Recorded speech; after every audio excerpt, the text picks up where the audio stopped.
Hey, church, this is Vince Miller. Thank you so much for joining me for another devotional. Today, we're going to be in John chapter 19. I'm going to read verses 39 down through 42. It reads, Nicodemus also, that is, he was there with Joseph, who earlier had come to Jesus by night, came bringing a mixture of myrrh and aloes, so spices, about 75 pounds in weight, which is a lot.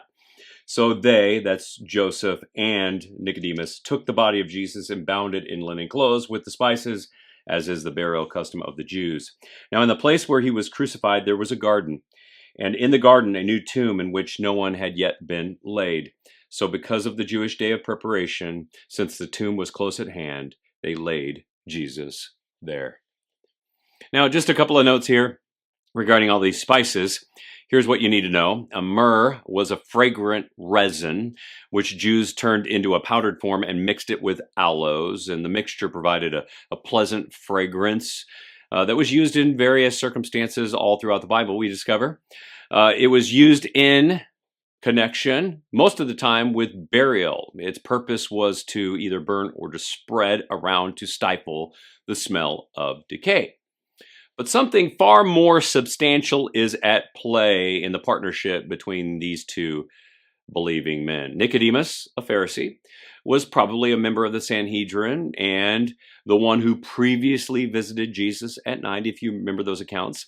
So in conjunction with the previous text, what we have here are two believing men, Joseph and Nicodemus, both wealthy and religious, who believed in Jesus and formed this courageous alliance using their means to prepare Jesus for a proper burial.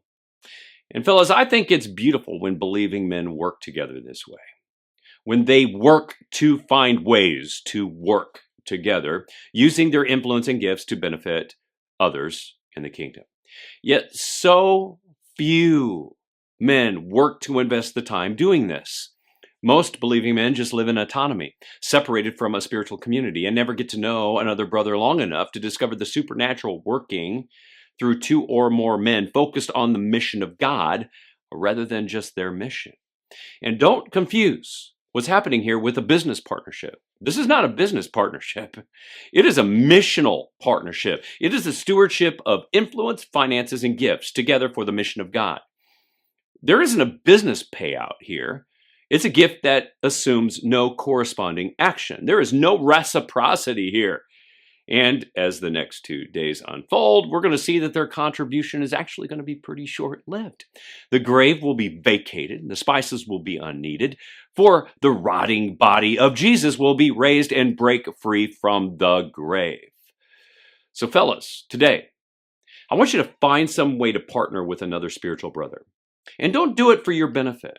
Do it for the kingdom's benefit. Use the very best of your influence and your wealth and your spiritual gifts to partner with another believing man. If you do, you might discover what these two men discovered here, an alliance of spiritual proportions that were actually preliminary actions for a risen man and not just preparations for a dead man.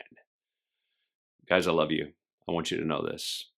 I pray this blesses you today. If it has, share it with someone else, and I'll see you right back here again tomorrow.